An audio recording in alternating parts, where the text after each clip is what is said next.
The Honest Garage Podcast, where real shop owners tell real shop stories.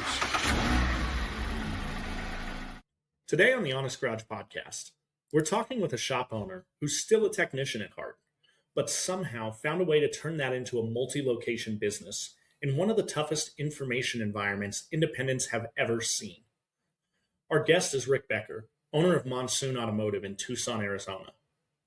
Monsoon Automotive operates multiple locations in the Tucson area, offering full-service repair on a wide range of vehicles, European, Japanese, and domestic, with a reputation for honest, reliable work, competitive pricing, and a 2-year, 24,000-mile nationwide warranty on most repairs.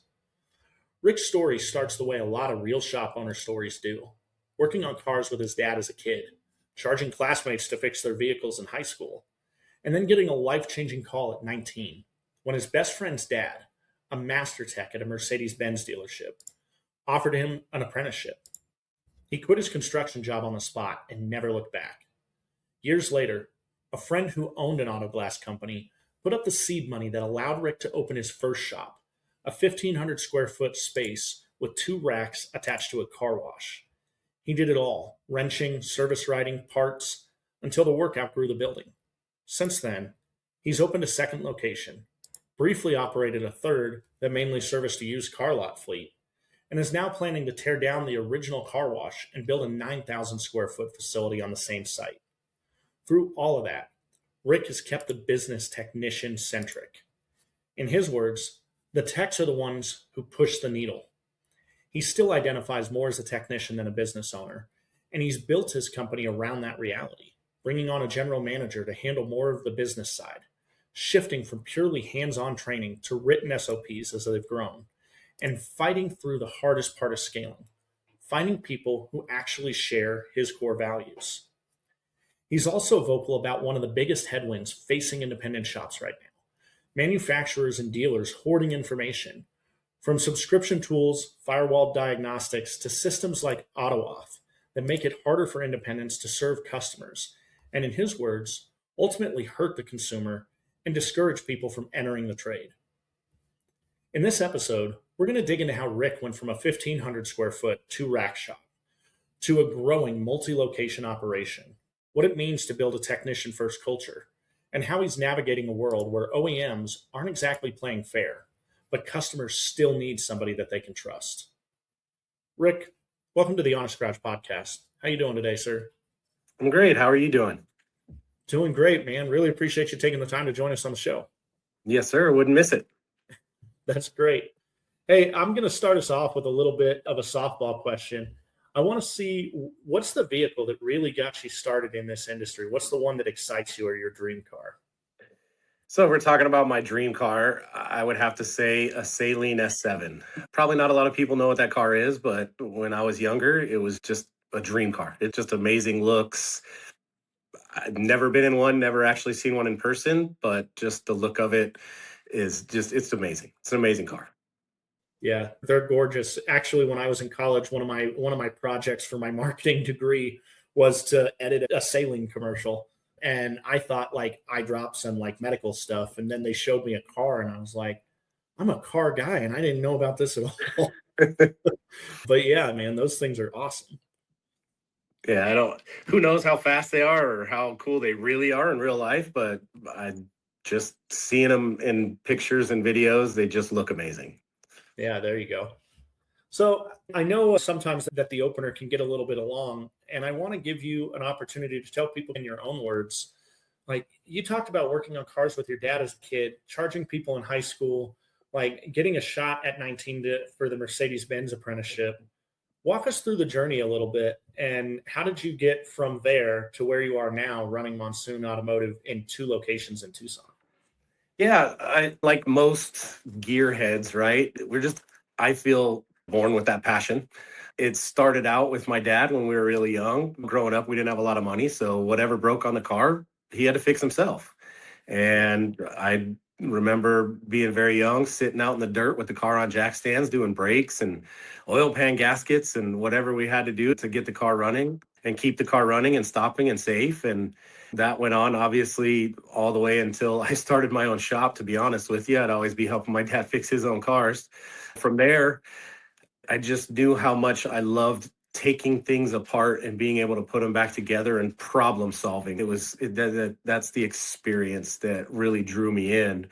And by the time I got to high school, all of my friends had cars and they had good parents that made them be responsible for making their cars be reliable and upkeep and gas and all that stuff. So they would always turn to me, "Hey, I know how you know how to work on cars. Will you help me keep my car running?" And so I would help my classmates by charging them a little bit of money to help them fix their cars and keep them on the road. And sometimes that didn't really go as planned. I probably shouldn't have been doing that because I didn't have the experience that I needed to properly really work on cars the right way that I know is the right way now. But luckily, no major catastrophes or anything like that. And when I graduated high school, I worked for a framing company doing construction. I had worked with them in the summers during high school, and it just seemed like a natural progression. And when I was 19 years old, one of my best friends, his father knew I loved working on cars, and he was the master technician at Mercedes Benz dealership here in town. And he called me up and said, "Hey, I know you love cars. We got a position open here. Would you like it?" And I at first asked him, "It's not washing cars on the wash rack or being a porter or anything like that, right?" He said, "No, it's for an apprentice position." I said, "Perfect. I'll be there in 15 minutes." I turned around to my boss on the construction site, gave him my tool belt, and said, "Hey, Mike, I love you and I appreciate everything you did for me, but I'm out." And it just and the rest is history from there. I stayed at Mercedes, got my master certifications, and got tired of working for somebody else. I wanted to do things a certain way, and I didn't feel like the dealership environment was the way that things should be done in an automotive repair aspect.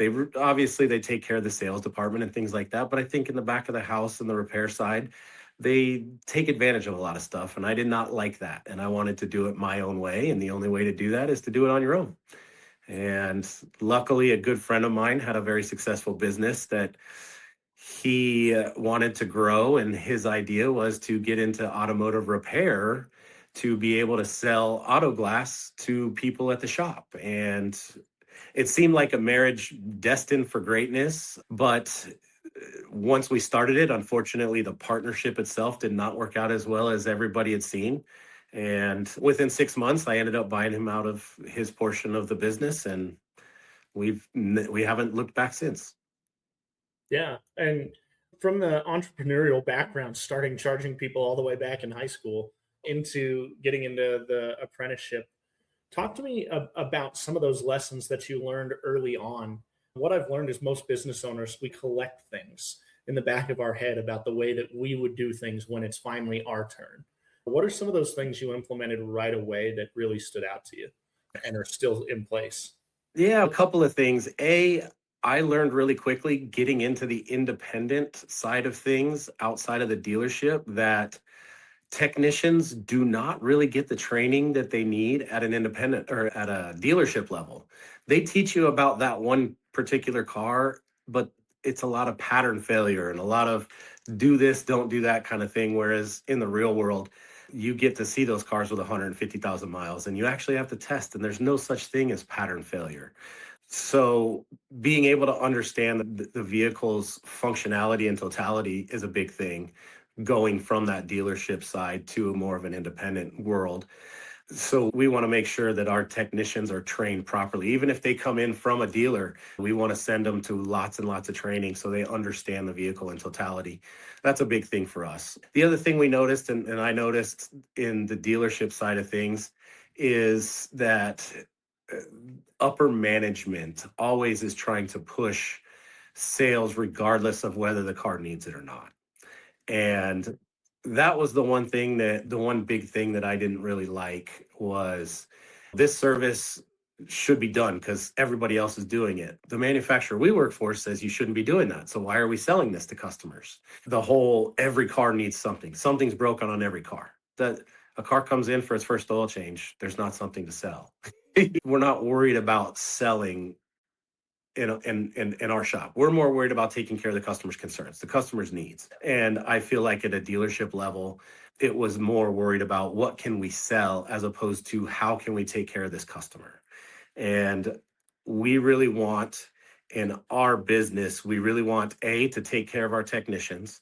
So we want to make sure we make their job as easy as possible because it is hard enough as it is to work on an airplane with wheels without wings. And to make sure that we are taking care of the customer. And we feel that if we take care of our technicians, they're going to take care of the car, which, let's be honest, that's why the customer's there, because they want their car taken care of. So ultimately, I think that's how we kill two birds with one stone, so to speak, is you make sure the technicians are happy, they're going to do a good job, which in turn is going to make the front of the house's job a lot easier because the cars will be fixed properly. Yeah, I love that. And that's that technician mindset, I think, coming into play now that you're the owner, where you're thinking from, if I'm taken care of as a tech, I'm going to take care of the customer because I've got nothing else to worry about right in front of me other than making sure that this customer has the best experience. I love that you mentioned training. One of the things we mentioned in the opener is those values, the core values that really make up Monsoon.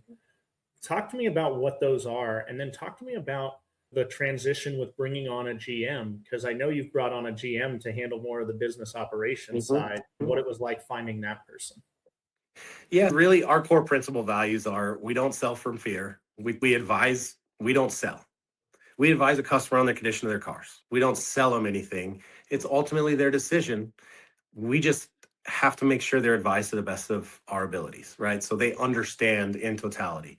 So we try to provide a dealer level experience with that side of it, quality repairs, great customer service without the fear mongering, so to speak. Those are our core principles. And to make sure that we take care of our employees as a whole is more of an upper level type thing. Our guys are family and we want to make them feel like they're family to us and take good care of them so they can in turn take good care of our customers.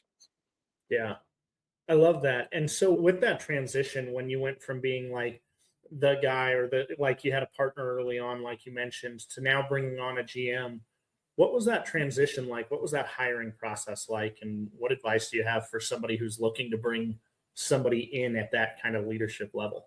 Yeah, I learned pretty quickly that I knew a lot about cars and a lot less about the other side of it. I was a great mechanic and maybe not so great of a businessman. Luckily, I've grown, and a lot of that I can attribute to my GM, to be honest with you. It was a very scary process to look and say, look, I need to hire somebody. It's going to be expensive. The payroll is going to be expensive. Should we do it? And I went back and forth for a year. And I've known our GM through the industry for 20 plus years. So it was a natural thing like, hey, man, I know you're unhappy where you're at. What do you think? And we went back and forth for about a year and a half, just chit chatting, not necessarily the hiring process, but I was very blessed to be able to have contact with him and have him interested from the beginning. And I had hired some people like service advisors and some technicians and stuff like that. And at one point, I went on vacation. I had hired a service advisor that had a lot of experience, and I had faith that he was going to do a pretty good job. I had hired him, and we went on vacation. And I came back after a week of vacation, and pretty much everything but the whole building had burned down. It was not Mhm. great. He did not do a very good job. And it was at that point that I decided, okay, I have to do a better job of getting people in here, and I just have to take the leap. So I called the gentleman that's working as our GM now, and I said, look, dude, I'm ready to make the leap. Are you ready? And he said, yep. I said, cool. You want to sit down and talk formally, like through an interview process? And we interviewed him. He brought a lot of good things to the table. These are the things that I foresee, that I want to change, that I like to do, and how I like to run things. And it just worked out great. He has the same vision I do, in the sense that he wants to take care of customers. He ran a good shop where he was at, one of the most reputable shops. He worked for a franchise, and it was the number one performing franchise in our state. And always happy customers, always happy technicians, always busy, which are all great qualities. And he's not stagnant. He doesn't want to stay still. If we did 200 cars last month, he wants to do 220 cars this month. He does not want to stand still. So he was a perfect fit for our environment. And to other shop owners out there struggling with, I need to make a change, but I just don't feel comfortable. Sometimes you just got to take that leap. Like when you started the business, you didn't feel comfortable before you started it. I guarantee you had lots of sleepless nights. You just sometimes have to take that leap of faith. And you're not always going to find the right guy in the first shot, but just know that when you get the right guy in, it's worth its weight in gold. Yeah. I imagine that vacation wouldn't have been interrupted, or you wouldn't have come back to everything but the shop burned down had you made the hire sooner. Correct. And in all honesty, now, if I wanted to take 2 weeks off from work and not answer my phone at all for any questions about the shops, I could do it and know that everything would be handled in the way in which I would have handled it if I was here the whole time. Nothing's going to fall through the cracks. And that's worth the overhead salary. 100%. As an owner out there that maybe has never experienced that level of freedom in your business, take Rick's advice here. That's worth the overhead expense. Freedom is why we 100%. went into business, not to Yep. be a slave to the job we created for ourselves. Correct. Yep. I love that. So I'm going to shift gears a little bit here. One of the things we talked about on the prep call and that we touched on in the opener is that manufacturers and dealers are really hoarding information, creating subscription tools, and doing things like we really haven't seen up until the last 5 years or so. And it seems like everything's trending towards a subscription model and that they're gatekeeping information from the independents. And that's making your job harder. That's making tech's jobs harder. How do those two things collide in your world? What does it look like to stand up for the techs and the customers when the industry's not really helping you or it's not set up in your favor? Yeah, it's a tough thing. At the end of the day, it really is. With the automotive manufacturers and dealerships, they really want to knock us out of business. They really do. They don't want us here. They don't want, even though they don't have the infrastructure to handle all the customer influx they would get if we disappeared tomorrow, all the independents, they couldn't handle fixing all these cars. And to be quite frank, they wouldn't want to work on any of the cars that are over 100,000 miles. They won't. They just don't, they can't handle it. So it's very difficult for us to be able to go to bat for our technicians and pay them appropriately for the work they're doing when they have to spend at times 2 hours getting a scan tool to communicate with a Dodge because AutoAuth doesn't want to work. They just create so many barriers that make it so hard for us to be able to do our jobs. And ultimately, what ends up happening is it costs the customer more money. Simple as that. The consumer at the end is the one who pays the price.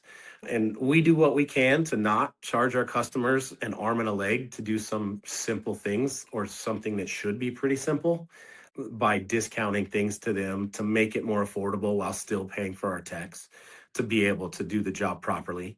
That's the best way to do it, in my opinion, obviously. But I think we as an industry in the independent repair, we need to stand up to these guys. We really do. We really need to get with our local representatives and state representatives and things like that and really push for fair and equitable information gathering, right? What they want is to be able to have technology as a service. And I don't know if you guys have heard that term before, but they want to be able to charge us as independents to log into the car and program it for us and get the codes and clear codes and us to pay them a subscription fee for those things. And that's what they want. So they can still have their cake and eat it too, right? So they can make money on the second side of it. And all those things are going to cost the customer money. It started with John Deere. Farmers wanted to be able to work on their tractors and John Deere locked them down. Now we're all the way to the Right to Repair Act, and it's imperative that we get it right.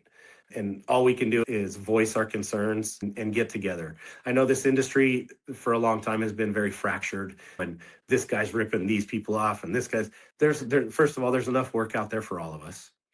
And we need to unite. And the only way we can get what we want is to unite as an industry against the manufacturers doing things that make our job extremely difficult when it doesn't have to be. Yeah. And I think that's a really powerful call for unity.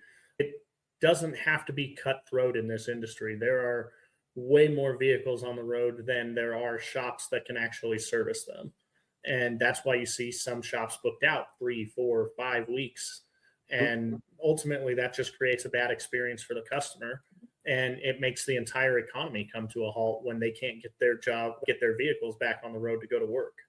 Yep. So yeah, I think that the Right to Repair Act, and I think us getting together as an industry, sharing our voice is so critical.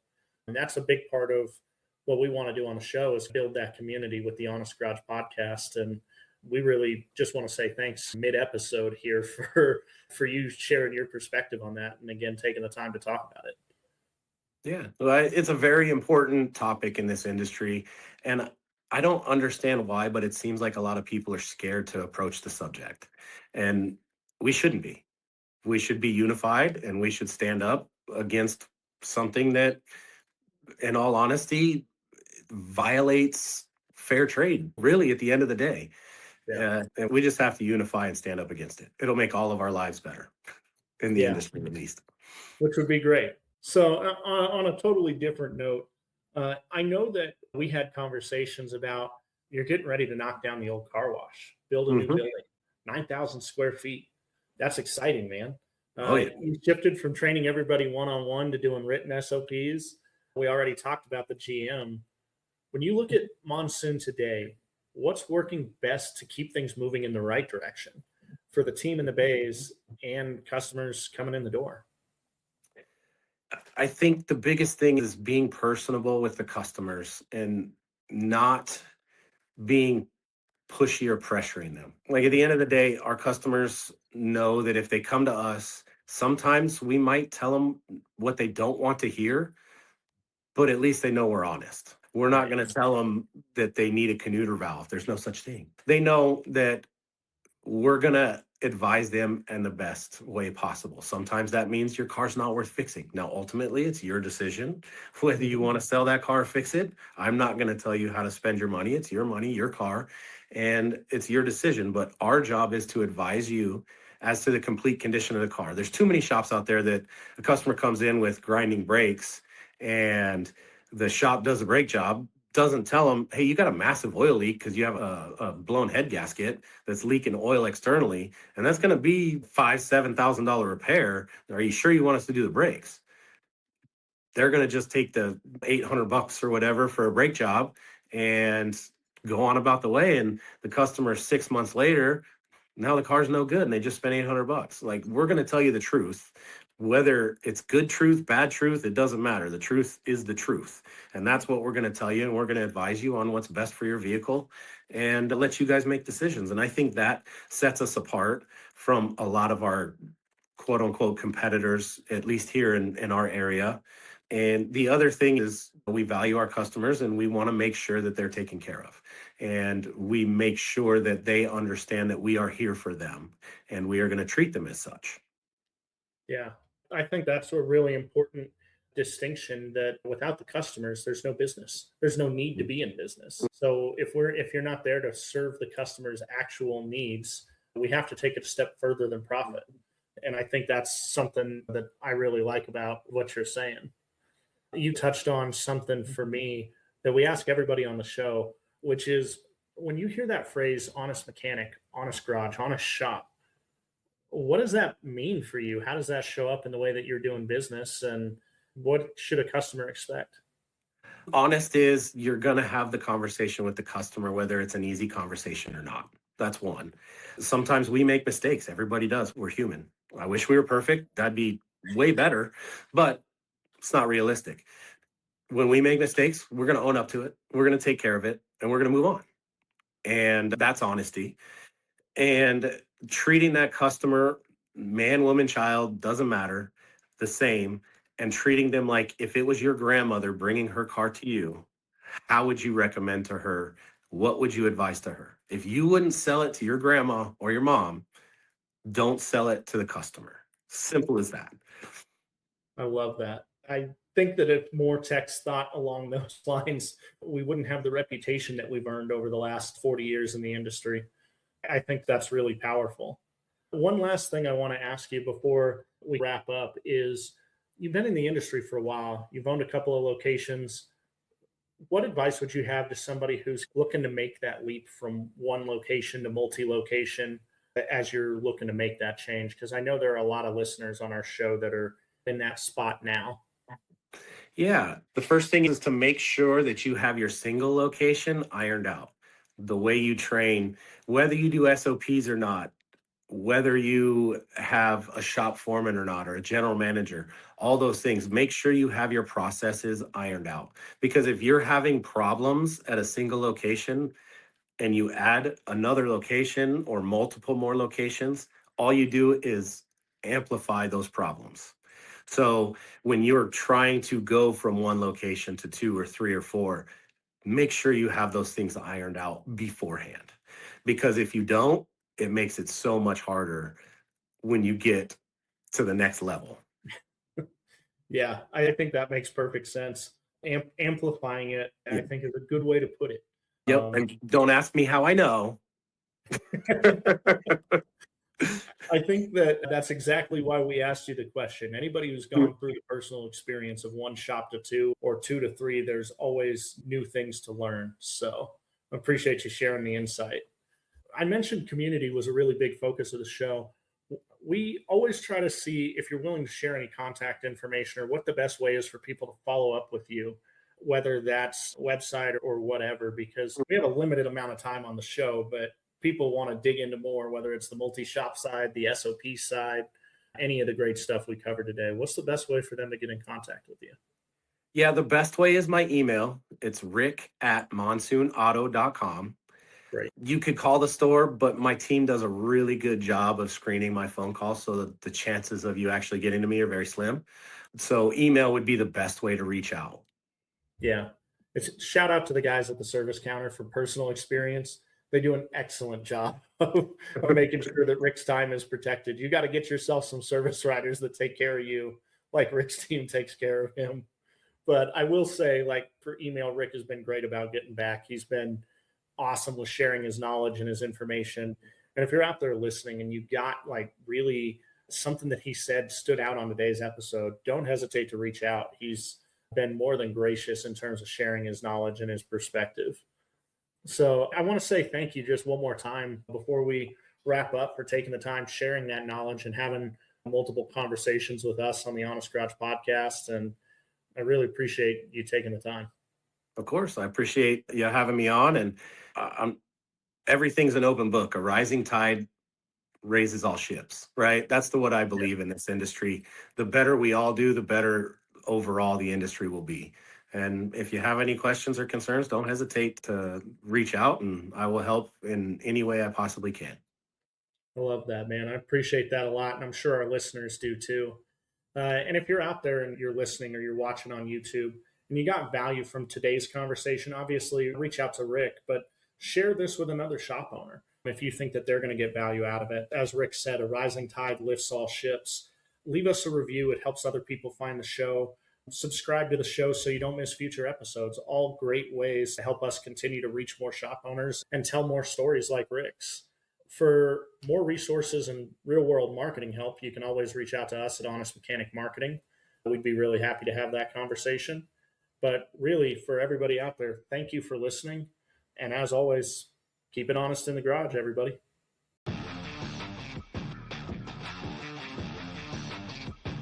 So for me, my first was before I even opened the doors, I took I think it was a 3 or 4 weekend accounting course through a local accounting agency. And it was a couple $100.